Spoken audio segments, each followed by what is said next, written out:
இலங்கை கடற்படையால் சிறைப்பிடிக்கப்பட்ட ராமேஸ்வரம் மற்றும் மண்டபம் மீனவர்களை விடுவிக்க வலியுறுத்தி ராமேஸ்வரம் மீனவர்கள் இன்று ஒருநாள் அடையாள வேலை நிறுத்தத்தில் ஈடுபட்டுள்ளனர்.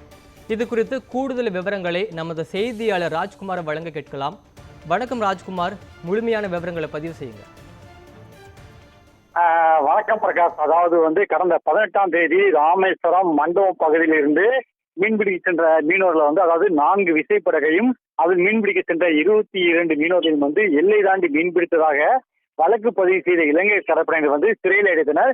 இதனை கண்டித்து ராமேஸ்வரம் மீனவர்கள் இன்று ஒரு நாள் அடையாள வேலைநிறுத்த போராட்டத்தில் ஈடுபட்டு வராங்க.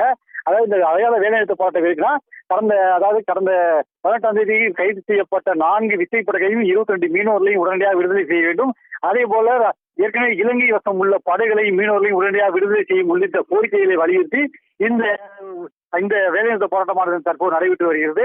இந்த வேலைநிறுத்த போராட்டம் காரணமாக ராமேஸ்வரம் மீன்பிடி துறைமுகத்தில் இந்த தொழிலில் மீன்பிடிக்க செல்லும் மீனவர்கள் சுமார் 5000க்கும் மேற்பட்டவர் வேலையிழக்கும் சூழல் ஏற்பட்டது. அதே போல இந்த சார்பு தொழிலாக மீனவர்களின் சார்பு தொழிலாக சுமார் 10,000க்கும் மேற்பட்ட மீனவர்களின் வேலை இழக்கும் சூழல் ஏற்பட்டது.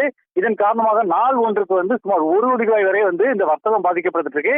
இந்த வேலைநிறுத்தம் காரணமாக தற்போது ராமேஸ்வரம் மீன்பிடி துறைமுகத்தில் சுமார் 700க்கும் மேற்பட்ட விசைப்படகுகள் தற்போது நங்கூரம் நிறுத்தப்பட்டுள்ளது.